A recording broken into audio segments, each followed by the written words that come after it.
সবাইকে স্টক অবজারভারের পক্ষ থেকে শুভেচ্ছা জানাই। আজ আমরা বন্ধুদের অনুরোধের কিছু স্টক নিয়ে আলোচনা করব। স্টকগুলো হলো BD Thai, western marine shipyard, paper processing, Fuwang food, national feed mill, Aziz pipe এবং ডোমিনেজ। আলোচনাটি শেষ পর্যন্ত শুনতে থাকুন। আলোচনাটি শুরুতেই সবাইকে রিকোয়েস্ট করব, ডিসক্লেমার অংশটি আপনারা ভালো করে পড়ে নেবেন। পুঁজিবাজার ঝুঁকিপূর্ণ। আপনার কোনো পার্সোনাল বাই এবং সেলের কারণে আপনি যদি ক্ষতিগ্রস্ত হয়ে থাকেন, সে দায় স্টক অবজারভার বহন করবে না। শুরুতেই ডে চার্টে আমরা দেখে নিচ্ছি বিডি থাই অ্যালুমিনিয়াম লিমিটেড এই স্টকটির অবস্থান। লাস্ট টাইম আমরা যে আপডেটটি দিয়েছিলাম, বিডি থাই কিন্তু একটি গুরুত্বপূর্ণ রেসিস্ট্যান্স পয়েন্ট ব্রেকআউট করেছিল। 20 টাকা 60 পয়সায় ছিল এই রেসিস্ট্যান্সটি প্রাইস পয়েন্ট লেভেলে। এই রেসিস্ট্যান্সটিকে ব্রেকআউট করে এটি আপ টু 22.4 পর্যন্ত প্রাইস অ্যাকশন হয়, কিন্তু আনফর্চুনেটলি লাস্ট ট্রেডিং সেশনের আগের ট্রেডিং সেশনে এই গুরুত্বপূর্ণ রেসিস্ট্যান্সটি কিন্তু সাপোর্ট হিসেবে অ্যাড করছিল। এই সাপোর্টটিকে কিন্তু রেসপেক্ট করেনি এবং ব্রেকডাউন হয়। এছাড়া ক্যান্ডেলস্টিক প্যাটার্নে কিন্তু আমরা একটি রিভার্সাল সিগন্যাল পেয়েছি। এটা ইভিনিং স্টার রিভার্সাল সিগন্যাল হয়ে আছে। সো আমরা আপনাদেরকে কিন্তু স্টপ লস সেট করেছিলাম 20 টাকা 50 পয়সায়। আর লাস্ট ট্রেডিং সেকশনে আমরা লক্ষ্য করছি এখানে R1 একটি রেসিস্ট্যান্স লাইন, এটি কিন্তু সাপোর্ট হিসেবে অ্যাড করছিল যেহেতু ব্রেকআউট করেছিল। এই সাপোর্টটি ছিল 19 টাকা 70 পয়সায়। এই সাপোর্টটিকে রেসপেক্ট না করে কিছুটা নিচে অবস্থান করছে, 19 টাকা 60 পয়সায় এসে কিন্তু ক্লোজ হয়েছে। সো টেকনিক্যালি এখন এই স্টকটির স্ট্রং সাপোর্ট হচ্ছে 18 টাকা 60 পয়সা। এখানে 20 এক্সপোনেনশিয়াল মুভিং অ্যাভারেজের একটি সাপোর্ট লাইন, এবং এই সাপোর্ট লাইনটিকে যদি রেসপেক্ট করে ইউটার্ন নেয়, স্টকটি আবারও হয়তো অ্যাটেম্প্ট নেবে 20 টাকা 60 পয়সা এই জোনটিকে হয়তো ব্রেকআউট করার আবার একটা অ্যাটেম্প্ট নেবে, অথবা স্টকটি যদি নেক্সট ট্রেডিং সেশনে 19 টাকা 70 পয়সার উপর ঘুরে দাঁড়াতে সক্ষম হয় এবং একটা স্ট্রং পজিশন ক্রিয়েট করে 19 টাকা 70 পয়সার উপর, আমাদেরকে সেটা বাই এবং সেলার হিসাব করে আমাদেরকে বুঝতে হবে বায়ার স্ট্রং না সেলার স্ট্রং। সো বায়ার যদি একটা স্ট্রং পজিশন ক্রিয়েট করতে পারে 19 টাকা 70 পয়সার উপর, ট্রেডটা চাইলে কন্টিনিউ করা যেতে পারে। বাট এই জোনটিকে যদি রেসপেক্ট না করে এটি ফার্দার 18 টাকা 60 পয়সা পর্যন্ত নামতে পারে।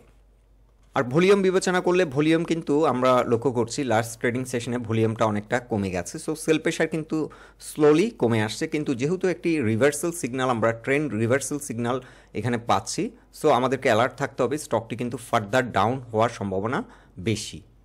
এছাড়া স্টকটি এখন আমরা যদি নতুন করে এন্ট্রি নেওয়ার চিন্তাভাবনা করি, এখানে 20 এক্সপোনেনশিয়াল থেকে যদি ইউ টার্ন নেয়, এখানে আমরা ক্যান্ডেলস্টিক হয়তো একটি সিগন্যাল পাবো। নেক্সট ট্রেডিং সেশনও যদি আমরা দেখি এখানে একটা ডোজি ক্যান্ডেল ক্রিয়েট হচ্ছে, ফার্দার আর ডাউন হচ্ছে না, সেল প্রেশার কমে যাচ্ছে, তখন আমরা কিন্তু একটা reversal signal, candlestick reversal signal বিবেচনা করেও চাইলে কিনতে পারি। এলিয়েট ওয়েভ পার্সপেক্টিভ থেকে যদি আমরা চিন্তা করি, স্টকটি কিন্তু টেকনিক্যালি থার্ড ওয়েভ রান করছে। সো থার্ড ওয়েভ কিন্তু আবার 5টা ওয়েভের মাধ্যমে হতে পারে। সো এখানে একটি ওয়েভ ক্রিয়েট করার পর এখন যে পয়েন্টটিতে সাপোর্ট নেবে সেখান থেকে যদি ইউ টার্ন নেয়, এটি হতে পারে এই জোন থেকেও সাপোর্ট নিতে পারে, কিংবা ফার্দার ডাউন হয়ে যদি আবার ইউ টার্ন নেয় তখন আবার একটি ওয়েভ ক্রিয়েট করবে। এখানে হয়তো 5টা ওয়েভের মাধ্যমেও হতে পারে। উইকলি চার্টে আমরা যদি প্রিসাইজলি দেখে নিই আরও একটু ব্রডার টাইম ফ্রেমে, স্টকটি কিন্তু যে জোন থেকে রিজেক্ট হয়েছে আমরা আপনাদেরকে মেনশন করেছিলাম, এখানে একটি প্রাইস পয়েন্ট রেসিস্ট্যান্স রয়েছে 22 টাকা 40 পয়সা। এক্স্যাক্টলি এই পয়েন্ট থেকে কিন্তু রিজেক্ট হলো। 22 টাকা 40 পয়সায় খুব একটা সেল প্রেশার ছিল না। বর্তমান যে ভলিউম, এই ভলিউম কিন্তু যথেষ্ট স্ট্রেংথ ছিল স্টকটিতে, তারপরও ডিউ টু মার্কেট সিচুয়েশন স্টকটি এখানে এই জোনটিতে কিন্তু ভালো একটা সেল প্রেশার ফেস করে এবং অনেকটা রিজেক্ট হয়ে আমরা এই উইকেন্ডে আমরা লক্ষ্য করছি 19 টাকা 60 পয়সায় ক্লোজ হলো। সো উইকলি চার্টে একটি বিষয় লক্ষণীয় যে যদিও রিজেকশন হয়েছে, কিন্তু ভলিউম কিন্তু আমরা লক্ষ্য করছি লাস্ট কয়েকটি উইকের ভলিউম থেকে কিন্তু বেশি ভলিউম নিয়ে কিন্তু স্টকটি এগিয়ে যাচ্ছে। সো এই ভলিউমের ধারাবাহিকতা ঠিক থাকলে স্টকটি কিন্তু আবারও কোনো একটা পয়েন্ট থেকে সাপোর্ট নেবে। উইকলি চার্টে পিভেট সাপোর্টটি আমরা লক্ষ্য করছি 18 টাকা 70। সো 18 টাকা 70 হচ্ছে এই স্টকটির জন্য মোস্ট ইম্পর্ট্যান্ট একটি সাপোর্ট। এটি উইকলি চার্টে পিভেট জোন। পিভেটের উপরে থাকলে স্টকটি কিন্তু আবারও একটা ইউটার্ন নেবে, যে কোনো একটা পয়েন্ট থেকে ইউটার্ন নিয়ে কিন্তু এই রেসিস্ট্যান্সটিকে আবার চেস করবে এবং পরবর্তী যে রেসিস্ট্যান্স সেটিকেও চেস করবে। বাট পিভেট পয়েন্টের নিচে যদি স্টকটি নেমে যায় তাহলে স্টকটি স্লো হয়ে যাবে এবং সাইডওয়ে প্রাইস অ্যাকশন হতে পারে। সো এই স্টকটি যদি আবারও ব্রেকআউট দিতে সক্ষম হয় 20 টাকা 60 পয়সা এই জোনটিকে যদি অতিক্রম করতে সক্ষম হয়, আমরা আপনাদেরকে আবারও একটা ইমিডিয়েট আপডেট দেব এই স্টকটি নিয়ে। এখন আমরা উইকলি চার্টে দেখে নিচ্ছি ওয়েস্টার্ন মেরিন শিপইয়ার্ড লিমিটেড এই স্টকটির অবস্থান। স্টকটি একটি গুরুত্বপূর্ণ রেসিস্ট্যান্স পয়েন্টে অবস্থান করছে। 14 টাকা 30 পয়সা এখানে আমরা প্রাইস পয়েন্ট লেভেলে একটি রেসিস্ট্যান্স লক্ষ্য করছি। তার নিচে R1 একটি রেসিস্ট্যান্স, এটি একটি লিডিং ইন্ডিকেটর। পিভেট R1 রেসিস্ট্যান্সটি অবস্থান করছে 14 টাকা 20 পয়সায়। সো এই রেসিস্ট্যান্সটিকে কিন্তু অতিক্রম করেছে, কিন্তু এই জোনটিতে এসে সেল প্রেশার ফেস করছে। এখানে কিছুটা ভলিউম হয়েছিল এক সময়। সো এই জোনটিতে কিন্তু মোটামুটি একটা সেল প্রেশার ফেস করছে এবং রিসেন্টলিও কিন্তু এই জোনটিকে চেস করেছিল, চেস করে ফার্দার কিন্তু এগিয়ে গিয়েছিল, কিন্তু পরবর্তীতে এই জোনটিতে সাস্টেন করেনি। পরবর্তী ট্রেডিং সেশনগুলোতে কিন্তু এটা ব্যাপক আকারে সেল প্রেশার আসে এবং বড় রকমের একটা পতন হয় এবং এটি কিছুদিন ইনঅ্যাক্টিভ ছিল, ফ্লোর প্রাইজে অবস্থান করছিল। সো এখন আবার নতুন করে মোমেন্টাম ফর্ম করেছে এবং স্টকটি ভালো একটা ভলিউম নিয়ে কিন্তু এই রেসিস্ট্যান্সটিকে অতিক্রম করার চেষ্টা করছে।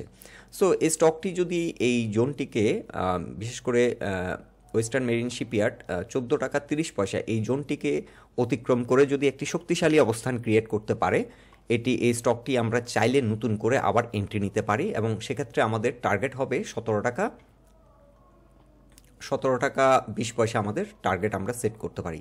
যাত্রাপথে এখানে একটি রেসিস্ট্যান্স ফেস করবে 15 টাকা 20 পয়সা, R2 রেসিস্ট্যান্স 15 টাকা 40 পয়সা এখানে একটা রেসিস্ট্যান্স ফেস করবে। আমাদের টার্গেট সেট করতে পারি 17 টাকা 20। আর এই রেসিস্ট্যান্সটিকে যদি অতিক্রম করতে না পারে, স্টকটি আপাতত নতুন করে এন্ট্রি না নেওয়াটাই বেটার। রেজিস্ট্যান্স পয়েন্টে আবারও মেনশন করছি 14 টাকা 30 পয়সা এই স্টকটির জন্য এখন একটি ক্রিটিক্যাল রেজিস্ট্যান্স, কারণ এই জোন থেকে কিন্তু বারবার রিজেক্ট হচ্ছে বর্তমান সময়। আর যারা এই স্টকটির সাপোর্ট নিয়ে কনসার্ন, স্টকটি এখন 13 টাকা 40 পয়সা লেভেলে একটি সাপোর্ট পাবে, 13-20 থেকে 40, এবং তারপরের সাপোর্টটি হচ্ছে 200 এক্সপোনেনশিয়াল মুভিং অ্যাভারেজের সাপোর্ট 12 টাকা 40। এখন উইকলি চার্টে দেখে নিচ্ছি paper processing and packaging limited এই স্টকটির অবস্থান। স্টকটি বেসিক্যালি সাইডওয়ে প্রাইস অ্যাকশন হচ্ছে। এটি বারংবার কিন্তু 280 কিংবা 85 এই জোনটি থেকে এটি বারবার রিজেক্ট হচ্ছে। সো 284 কিংবা 285 আমরা ম্যাক্সিমাম ক্যান্ডেলগুলোকে কভার করেছি। 286 টাকা 30 পয়সা এটি হচ্ছে একটি ক্রিটিক্যাল একটা কি রেজিস্ট্যান্স আমরা বলতে পারি, যেহেতু বারবার এটি এই জোন থেকেই স্টকটি রিজেক্ট হচ্ছে 286 টাকা। আর এটি কিন্তু বারংবার সাপোর্ট নিচ্ছে যে পয়েন্টটি থেকে, সেটি হচ্ছে 166 টাকা। সো স্টকটির জন্য হচ্ছে কি সাপোর্ট হচ্ছে 166 166 টাকা। আর স্টকটি বেসিক্যালি সাইডওয়ে প্রাইস অ্যাকশন হচ্ছে। সো স্টকটি এখন ফার্দার আরও কিছুটা নিচে নামতে পারে, তবে আমরা লক্ষ্য করছি ভলিউম কিন্তু অনেকটা ড্রাই, সেল প্রেশার কিন্তু অনেকটা কম এবং স্টকটি এন্ট্রি নেওয়ার জন্য মোটামুটি একটা সুইটেবল পজিশনে অবস্থান করছে। আপনারা চাইলে ডলার কস্ট অ্যাভারেজের মাধ্যমে এই স্টকটি এখন এন্ট্রি নিতে পারেন। এটি ট্রেডিংয়ের জন্য কিন্তু মোটামুটি ভালো মানের একটি স্টক, মাঝে মাঝে কিন্তু ট্রেডিং অপরচুনিটি স্টকটি দিয়ে থাকে। তবে ফার্দার আমাদেরকে মাইন্ডে রাখতে হবে স্টকটি কিন্তু ফার্দার কারেকশন হতে পারে। সো এখন এন্ট্রি নিলে স্লোলি ডলার কস্ট অ্যাভারেজের মাধ্যমে এন্ট্রি নেওয়া যেতে পারে স্টকটির ক্ষেত্রে। আর স্টকটি যদি আমরা এন্ট্রি নিয়ে আমাদের আবার টার্গেট সেট করতে পারি 285। যাত্রাপথে যে ক্রিটিক্যাল রেসিস্ট্যান্স সেটি হবে 224 টাকা। এই জোনটি কিন্তু উইকলি চার্টে পিভেট, এটি রিসেন্টলি কিন্তু অ্যাটেম্প্ট নিয়েছিল এই জোনটিকে অতিক্রম করা, কিন্তু রিজেক্ট হয়ে ফার্দার এটি কিন্তু রিট্রেস করে। সো আমাদের টার্গেট হচ্ছে স্টকটির ক্ষেত্রে 284 কিংবা 85 আমরা একটু নিচে রাখছি, আমরা 280 টাকায় টার্গেট সেট করব। যাত্রাপথে যে শক্তিশালী রেসিস্ট্যান্স সেটি হচ্ছে 225 টাকা 24 থেকে 25, এই জোনটি হচ্ছে একটা স্ট্রং সেল প্রেশার ফেস করছে। যদিও এই জোনটিতে খুব একটা সেল ভলিউম আমরা লক্ষ্য করছি না, সেল ভলিউম কিন্তু ম্যাক্সিমাম আমরা লক্ষ্য করছি 270 থেকে 280 এই জোনটিতে। কিন্তু যেহেতু স্টকটিতে এখন ভলিউম নেই আগের মতো, সেহেতু এই জোনটি অতিক্রম করাটাও এই স্টকটির জন্য এখন ডিফিকাল্ট হয়ে যাচ্ছে। সো অ্যাভারেজ থেকে যদি অনেকটা বেশি ভলিউম নিয়ে এই জোনটিতে এসে চেস করতে পারে, একটা ড্রাইভ দিতে পারে, তাহলে এই রেসিস্ট্যান্সটি ব্রেকআউট করে সামনের দিকে এগিয়ে যাবে। সো এই জোনটিতে আমাদেরকে অ্যালার্ট থাকতে হবে এখন বর্তমানে যদি আমরা এই স্টকটি এন্ট্রি নিই 223 থেকে 225 কিংবা 26। এখন আমরা ডে চার্টে দেখে নিচ্ছি ফুয়াং ফুড লিমিটেড এই স্টকটির অবস্থান। এই স্টকটি লাস্ট টাইম আমরা হোপফুল ছিলাম যে এই জোনটিকে ব্রেকআউট দিতে হয়তো সক্ষম হবে, কিছুটা ভলিউম বৃদ্ধি পেয়েছিল এই জোনটিতে, প্লাস অ্যাটেম্প্ট নিয়েছিল ব্রেকআউট দেওয়ার, কিন্তু ব্যর্থ হয় এবং এরপরে আবারও একটা ভালো রকমের কারেকশন হয়ে গেছে। সো স্টকটি এখন একটি সাপোর্ট জোনের আশেপাশে অবস্থান করছে। 200 এক্সপোনেনশিয়াল মুভিং অ্যাভারেজের সাপোর্ট লাইনটি হচ্ছে 29 টাকা 60, কিন্তু লাস্ট ট্রেডিং সেশনে আনফর্চুনেটলি এই সাপোর্টটিকে রেসপেক্ট না করে কিছুটা নিচে অবস্থান করছে 29 টাকা 40 পয়সা। কিন্তু এখানে আমরা একটি ব্যাপার লক্ষণীয়, অনেক লো ভলিউমে কিন্তু এই গুরুত্বপূর্ণ সাপোর্টটিকে কিন্তু ব্রেক করেছে। সো এটা ওয়ান কাইন্ড অফ ম্যানিপুলেশনও হতে পারে, তবে মার্কেট সিচুয়েশন অনুযায়ী স্টকটি ফার্দার যে সাপোর্ট আমরা লক্ষ্য করছি, স্ট্রং সাপোর্ট, সেটি হচ্ছে 28 টাকা 50 পয়সা। বারংবার এই জোন থেকে কিন্তু সাপোর্ট নিচ্ছে। সো ফার্দার মার্কেট সিচুয়েশন উপর নির্ভর করে স্টকটি কিন্তু ফার্দার ডাউন হতে পারে। তবে অ্যাপারেন্টলি ভলিউমের সাথে যে প্রাইস অ্যাকশনের যে একটা সম্পর্ক রয়েছে, সেটার সাথে কম্পেয়ার করলে আমরা সেটার সাথে কোরিলেশনে আমরা লক্ষ্য করছি এখানে একটা ডিসক্রিপেন্সি রয়েছে। কারণ এই যে একটি স্ট্রং সাপোর্ট 200 এক্সপোনেনশিয়াল মুভিং অ্যাভারেজের যে সাপোর্ট লাইন, এটি কিন্তু এত স্মল ভলিউম দিয়ে কিন্তু ব্রেকডাউন করা পসিবল না। কিন্তু ডিউ টু মার্কেট সিচুয়েশন কিংবা স্টকটিতে আগের মতো স্ট্রেংথ নেই বলে স্টকটি হয়তো অল্প ভলিউমে অনেকটা নিচে নেমে গেছে। বাট রিসেন্টলি আমরা লক্ষ্য করছি স্টকটি একটা হিউজ সেল প্রেশার ফেস করে এবং আগের মতো কিন্তু পারফর্ম করছে না। সো এটা একটা ফ্রাস্ট্রেশনের জায়গা। তো এখন স্টকটি যেটা আমরা আপনাদেরকে বলেছিলাম যে এই যে ট্রায়াঙ্গেল প্যাটার্নটি যদি ব্রেকআউট দিতে সক্ষম হয়, স্টকটি আগের মতো একটা পারফরমেন্স আমরা দেখতে পাবো। সো এখানে একটি প্যাটার্ন এখন ক্রিয়েট হতে পারে। সো এখানে একটি গাটলি প্যাটার্ন ক্রিয়েট হওয়ার সম্ভাবনা রয়েছে। স্টকটি ফার্দার গাটলি প্যাটার্ন থিওরি অনুযায়ী স্টকটি কিন্তু 88% পর্যন্ত রিট্রেস হতে পারে। সো নাও হতে পারে, এখান থেকেও এটি ঘুরে দাঁড়াতে পারে। আর স্টকটি এই প্যাটার্নটির মাধ্যমে হয়তো এখানে যে আরেকটি প্যাটার্নের আন্ডারে রয়েছে ট্রায়াঙ্গেল প্যাটার্ন, এই প্যাটার্নটি হয়তো ব্রেকআউট হবে এই ছোট এই প্যাটার্নটির মাধ্যমে। সো এটা আমরা একটি জাস্ট প্রজেকশন রাখছি, নাও হতে পারে, তবে এটি হওয়ার সম্ভাবনা বেশি সিকোয়েন্স অনুযায়ী আমরা জাস্ট যদি বিবেচনা করি। So there are patterns within the pattern. একটা প্যাটার্নের মধ্যে কিন্তু অনেক প্যাটার্ন থাকে। আমরা যদি 15 মিনিটস চার্টে যাই, এখানে কিন্তু ছোটোখাটো অনেক প্যাটার্ন রয়েছে। তবে মোস্ট ইম্পর্টেন্টলি হচ্ছে এই স্টকটির জন্য যেটা সবচেয়ে গুরুত্বপূর্ণ, সেটা হচ্ছে এই ট্রায়াঙ্গেল প্যাটার্নটিকে ব্রেকআউট দেওয়া। আর ট্রায়াঙ্গেল প্যাটার্নটি এবার ব্রেকআউট হবে কিন্তু 30.4 কিংবা 5 এই জোনটিতে। এখান থেকে যদি একটা রিভার্সাল আসে 30 টাকা 50 পয়সার উপরে ঘুরে দাঁড়াতে সক্ষম হলেই কিন্তু এখানে এই প্যাটার্নটি ব্রেকআউট হবে এবং স্টকটির ক্ষেত্রে আমরা একটা ভালো মুভমেন্ট আশা করতে পারি। এখানে আরও একটি ব্যাপার আমাদেরকে মাথায় রাখতে হবে, 28 টাকা 40 কিংবা 50 পয়সা এই স্টকটির জন্য কিন্তু খুবই গুরুত্বপূর্ণ একটি সাপোর্ট। এই সাপোর্টকে যদি কোনো কারণে রেসপেক্ট না করে, ডিউ টু মার্কেট সার্কমস্ট্যান্স যাই হোক না কেন, এই সাপোর্টটিকে যদি রেসপেক্ট না করে তাহলে স্টকটি কিন্তু অনেক স্লো হয়ে যেতে পারে। এখন ডে চার্টে দেখে নেব ন্যাশনাল ফিড মিল লিমিটেড এই স্টকটির অবস্থান। এই স্টকটির এখন গন্তব্য হচ্ছে 19 টাকা 50, কারণ এই জোন থেকে কিন্তু বর্তমান সময় রিজেক্ট হচ্ছে। সো আমরা আপাতত এই স্টকটির ক্ষেত্রে ফার্স্ট টার্গেট সেট করছি 19 টাকা 50, আর এই চ্যানেলটি মেনটেন করেই কিন্তু স্টকটি এগোচ্ছে। সো এই লাইনটি, ট্রেন লাইনটি এখন সাপোর্ট হিসেবে অ্যাড করবে। আর এখানে যেটা গুরুত্বপূর্ণ সাপোর্ট সেটা হচ্ছে 20 EMA, সেটি 16 টাকা 60 পয়সায় লেভেলে রয়েছে এই সাপোর্টটি। সো 20 এক্সপোনেনশিয়াল মুভিং অ্যাভারেজের যে সাপোর্ট লাইন সেটি হচ্ছে 16 টাকা 60 পয়সা, এটি খুবই গুরুত্বপূর্ণ সাপোর্ট। এরপরে ইম্পর্টেন্ট সাপোর্ট হচ্ছে 16 টাকা থেকে 16 টাকা 70 পয়সা হচ্ছে খুবই ইম্পর্টেন্ট সাপোর্ট। তবে স্টকটি যদি এই চ্যানেলটি ব্রেকডাউন করে তাহলে স্টকটি অনেকটা টাইম নেবে এই জোনটি রিচ করতে। আর এই চ্যানেলের মধ্যে থাকলে স্টকটি হয়তো খুব কুইক প্রাইস অ্যাকশনের মাধ্যমে হয়তো উইদিন 1 উইক এই জোনটি রিচ করবে, 19 টাকা 60 পয়সা রিচ করবে। বাট আমাদেরকে মাথায় রাখতে হবে এই চ্যানেলটি যদি ব্রেকডাউন করে স্টকটি অনেকটা স্লো হয়ে যাবে। ভলিউমের দিক থেকে বিবেচনা করলে মোটামুটি একটা বুলিশ অবস্থান স্টকটিতে রয়েছে আমরা লক্ষ্য করছি। অ্যাভারেজ কিংবা মাঝে মাঝে অ্যাভারেজ থেকে কিছুটা ভলিউম বেশি হয়ে ট্রেড হচ্ছে। সো বুলিশ ট্রেন্ডেই আছে স্টকটি। ওভারঅল এখন ডাইরেকশন হচ্ছে 19 টাকা 50 আর এই রেসিস্ট্যান্সটিকে যদি ব্রেকআউট করতে পারে স্টকটি নিয়ে আমরা ফার্দার একটা ব্রেকআউট ট্রেডের নিয়ে আলোচনা করব। তবে আপাতত টার্গেট হচ্ছে 19 টাকা 50 কিংবা 60। রিসেন্টলি আমরা আজিজ পাইপস লিমিটেড এই স্টকটিকে কাভার করেছিলাম। স্টকটির যে রেসিস্ট্যান্স ছিল আমরা মেনশন করেছিলাম 138 এবং স্টকটির ক্ষেত্রে আমরা আপনাদেরকে উইকলি চার্টে দেখিয়েছিলাম যে 160 টাকা পর্যন্ত এখন প্রাইস অ্যাকশন হতে পারে। সো অ্যাভারেজ থেকে কিন্তু বেশি ভলিউম নিয়ে মাঝে মাঝে ট্রেড হচ্ছে, তবে অন এন অ্যাভারেজ ভলিউমেই ট্রেড বেশি হচ্ছে, মাঝে মাঝে কিন্তু আলট্রা হাই ভলিউম নিয়েও ট্রেড হচ্ছে।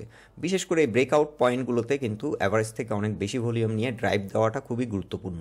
সো এখানে একটি রেসিস্ট্যান্স ব্রেকআউট করেছে, এখানে কিন্তু একটু সময় নিচ্ছিল, বাট ফাইনালি কিন্তু লাস্ট ট্রেডিং সেশনে এটি ব্রেকআউট হয়েছে। 138 টাকা যে প্রাইস পয়েন্ট রেসিস্ট্যান্স ছিল সেটা ব্রেকআউট করে 141 টাকা 90 পয়সায় ক্লোজ হলো। এখন আমরা উইকলি চার্টে আরেকটু ব্রডার টাইম ফ্রেমে যদি স্টকটিকে আমরা দেখি, আমরা আপনাদেরকে এর আগেও কিন্তু টার্গেট দিয়েছিলাম 160 টাকা এই জোনটিতে রিচ করবে টার্গেট ছিল। সো এখানে কিন্তু একটি গুরুত্বপূর্ণ রেসিস্ট্যান্স ব্রেকআউট হয়েছে। এখন এই স্টকটির জন্য চ্যালেঞ্জ হচ্ছে 144 টাকা 60 পয়সা কিংবা 145 টাকা আমরা ধরে রাখছি।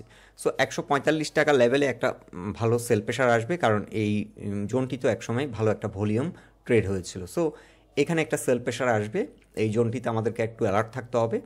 আর স্টকটি যেহেতু এখানে একটি প্রাইস পয়েন্ট রেসিস্ট্যান্স ব্রেকআউট করেছে 138 টাকা লেভেলে, 138 টাকা বর্তমানে স্টকটির গুরুত্বপূর্ণ সাপোর্ট। এর নিচে নামলে কিন্তু স্টপ লস দেওয়াটাই বেটার, কিংবা নতুন করে আর ট্রেড না নেওয়াটাই বেটার হবে স্টকটি যদি 138 টাকার নিচে নেমে যায়। আমরা অনেকেই হয়তো এখানে ব্রেকআউট ট্রেড নিচ্ছি। সো এক্ষেত্রে 138 টাকার নিচে নামলে আমাদেরকে মাথায় রাখতে হবে স্টকটি স্টপ লস দেওয়াটা গুরুত্বপূর্ণ, কারণ স্লো হয়ে যেতে পারে স্টকটি এবং ট্রেডটাও আনসার্টেন হয়ে যেতে পারে। আমরা যে টার্গেটটি সেট করছি সেটা অ্যাচিভ করতে অনেক বেশি সময় লেগে যেতে পারে।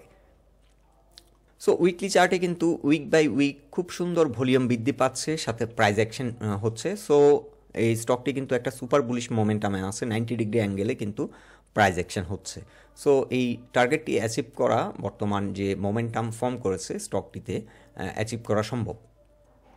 এখন ডে চার্টে দেখে নিচ্ছি ডোমিনেস স্টিল বিল্ডিং সিস্টেম লিমিটেড এই স্টকটির অবস্থান। এই স্টকটি রিসেন্টলি ডে চার্টে আমরা লক্ষ্য করছি প্রাইস পয়েন্ট লেভেলে একটা ব্রেকআউট দিয়েছে, 18 টাকা 30 পয়সার লেভেলে একটি রেজিস্ট্যান্স আমরা লক্ষ্য করছি। সো এই স্টকটি কিন্তু সাইডওয়ে ব্রেকআউট দিয়েছে এবং ভালো একটা ভলিউম নিয়ে কিন্তু এই ব্রেকআউটটি দিয়েছে, এবং এখানে কিন্তু লাস্ট ট্রেডিং সেশনে আমরা লক্ষ্য করছি রিটেস্টও করেছে, রিটেস্ট করে কিন্তু ফাইনালি 18 টাকা 70 পয়সায় ক্লোজ হয়েছে। এই স্টকটি এখন নতুন করে চাইলে আবার এন্ট্রি নেওয়া যায়, একটা ব্রেকআউট এন্ট্রি নেওয়া যায়। সেক্ষেত্রে আমরা উইকলি চার্টে আরও ব্রডার টাইম ফ্রেমে স্টকটিকে অ্যাসেস করব এবং টার্গেট সেট করব। স্টকটি এখন গন্তব্য হচ্ছে 24 টাকা 10 পয়সা। যাত্রাপথে এখানে একটি রেসিস্ট্যান্স ফেস করবে 21 টাকা 80 পয়সায়। আমাদেরকে মাথায় রাখতে হবে 21 টাকা 50 থেকে 21 টাকা 80 একটা সেল প্রেশার ফেস করবে। বাট এই জোনটিতে আমরা লক্ষ্য করছি যে ভলিউম, এটা কিন্তু খুবই নগণ্য। বর্তমান যে ভলিউমে ট্রেড হচ্ছে সে ভলিউমের তুলনায় এই জোনটিতে অতটা ভলিউম নেই। তারপরও যেহেতু প্রাইস পয়েন্ট লেভেলে একটি রেসিস্ট্যান্স এবং এখান থেকে একবার রিজেক্ট হয়েছে এবং এই জোনটিতে অনেকেই প্রফিট টেক করবে। সো এই জোনটিতে একটা সেল প্রেশার আসবে। আমাদেরকে এই আপাতত 24 টাকা টার্গেট সেট করছি। যাত্রাপথে 21 টাকা 50 থেকে 21 টাকা 80 এই জোনটিতে একটা সেল প্রেশার আসবে। সো 21 টাকা 50 থেকে 80 একটা রেসিস্ট্যান্স আমাদেরকে এটা মাথায় রাখতে হবে। আর স্টকটি যদি কোনো কারণে 18 টাকার নিচে নেমে যায় আমরা স্টপ লস সেট করব। সো উইকলি চার্টও আমরা লক্ষ্য করছি স্টকটি ব্রেকআউট দেওয়ার কারণে কিন্তু এখানে হিউজ একটা ভলিউম হয়েছে। সো ব্রেকআউটে কিন্তু আমরা লক্ষ্য করছি একটা হিউজ ভলিউম নিয়ে কিন্তু এই ড্রাইভটি দিয়েছে। সো এটি ট্রু ব্রেকআউট হওয়ার সম্ভাবনাটাই বেশি এবং এখান থেকে একটা ভালো রকমের প্রাইস অ্যাকশন এক্সপেক্ট করছি। মিনিমাম 24 টাকা আমরা এক্সপেক্ট করছি এই স্টকটির ক্ষেত্রে। সো বন্ধুরা, এই স্টকগুলো নিয়ে এটাই ছিল আমাদের অবজারভেশন। আলোচনাটি যদি আপনাদের ভালো লেগে থাকে অবশ্যই পোস্টটিকে লাইক দিন, বন্ধুবান্ধবের সাথে শেয়ার করবেন, আর আমাদের সাথে থাকার জন্য আপনাদের অসংখ্য ধন্যবাদ।